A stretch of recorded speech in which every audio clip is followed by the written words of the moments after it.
guys, Stephen Kamada here. So, years ago I did like a video on like outside playing, jazz fusion concepts.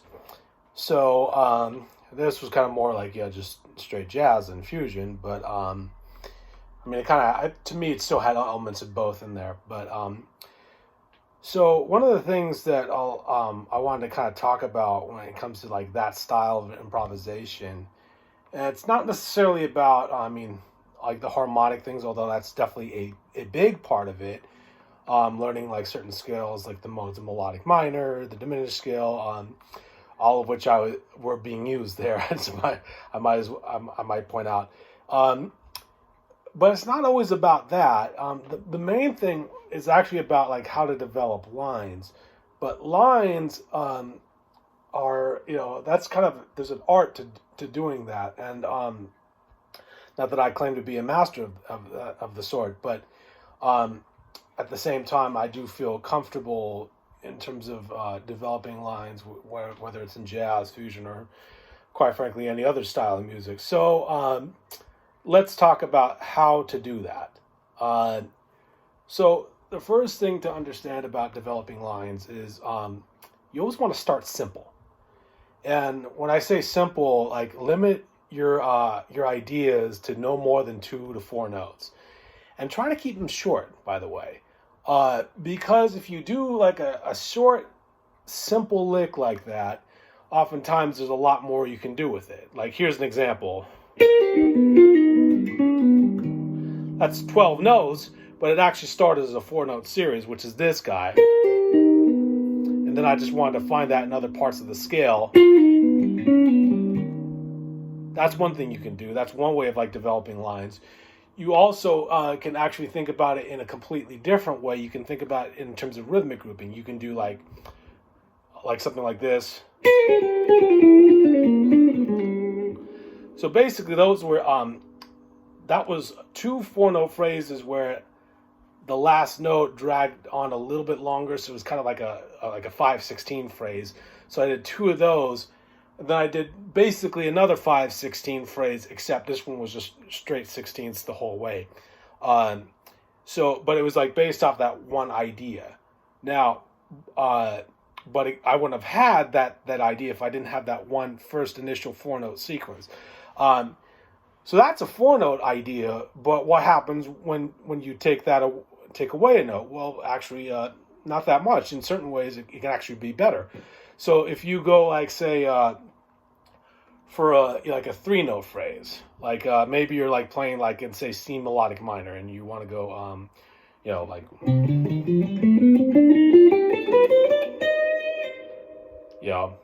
I'm sure you know that scale, or and if you don't, you could probably learn it quite easily. Anyway, so here's an example.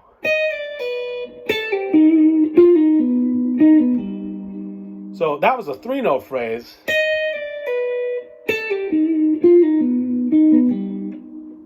And all I did was just move it to different spots. The first time I had like slightly different timing. It kind of dragged a little bit more. Whereas the other ones, there was a little bit less dragging, a little bit more cohesiveness.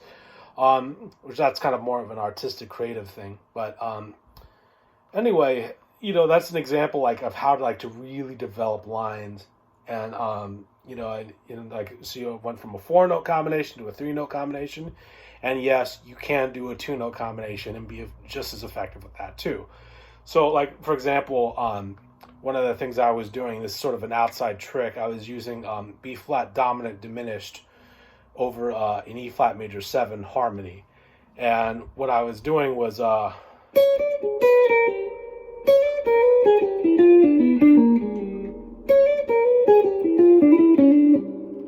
so basically, I just took a kind of a 2-note phrase where I was going up and down and in minor seconds, and just kind of move that around the B flat diminished, dominant diminished, that is, scale. So obviously it can be really creative. You can do a lot of things with it, and that's just a 2-note phrase instead of like a 3 or 4-note phrase or more than that.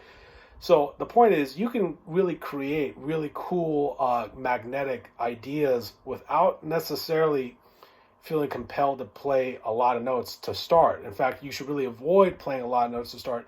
Start with a very simple short phrase and then just kind of take it and develop it, run with it. Now, obviously, when you do this is a great degree of risk taking. And yeah, you'll probably fall on your face a little bit, but that's okay. That's part of what it means to develop lines. If you don't take the risk, you don't get the reward, as the saying goes.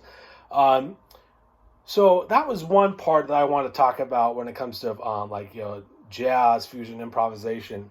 And actually, to backtrack a little bit, so we talked about creating lines, and that kind of hints at like one of the unique characteristics that makes jazz and fusion music a little bit different than, say, rock or blues. And that is not to disparage those other two styles in any way. They're great. I love many players in both those styles.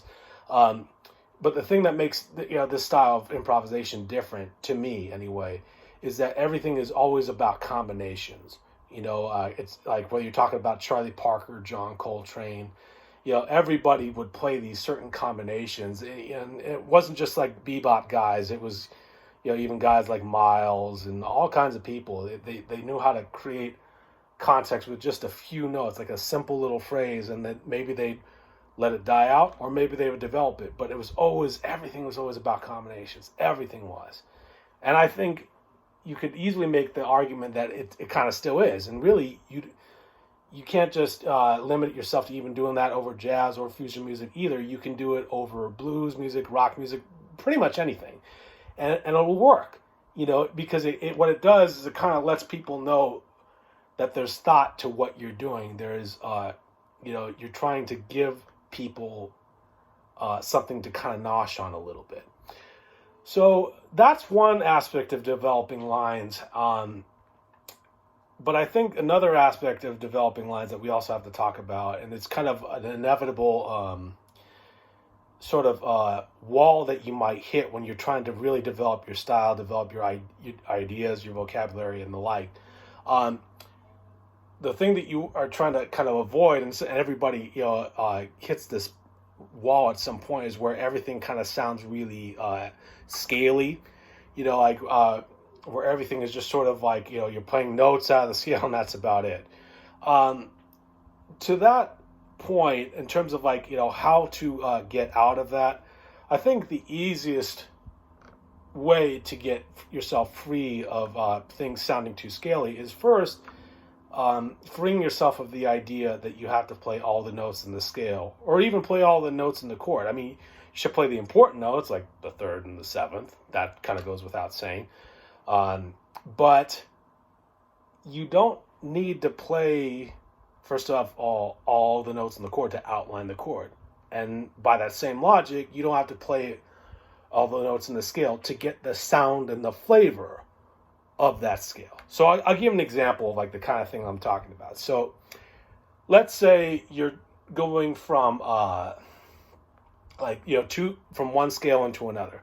Let's take like kind of the simple one, like say the Dorian scale, into a more complicated one like melodic minor. The two are actually they're very close. So here's an example of how I might go from Dorian to melodic minor without necessarily feeling compelled to hit all the notes in the scale. So and for those of you who don't know, I'll run through each scale so you can kind of understand how it works. So first, here's C Dorian. You got C, D, E flat, F, G, A, B flat, and then C again, and then just keep going up until you reach the as high as you can go.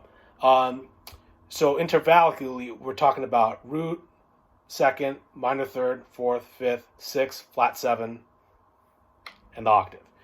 Now, melodic minor is almost identical to Dorian except for one thing. It has a major seventh or a normal seventh instead of the flat seven or minor seven that Dorian has. Now, you can get caught up in all the different notes that make that scale what it is in terms of the totality of it all. But it's really not so much about that. It's more about what makes that scale itself stand out. So an example would be if I were to play, a Dorian line, and maybe I didn't want to play all the notes in the scale, maybe what I might do, I might go like something like so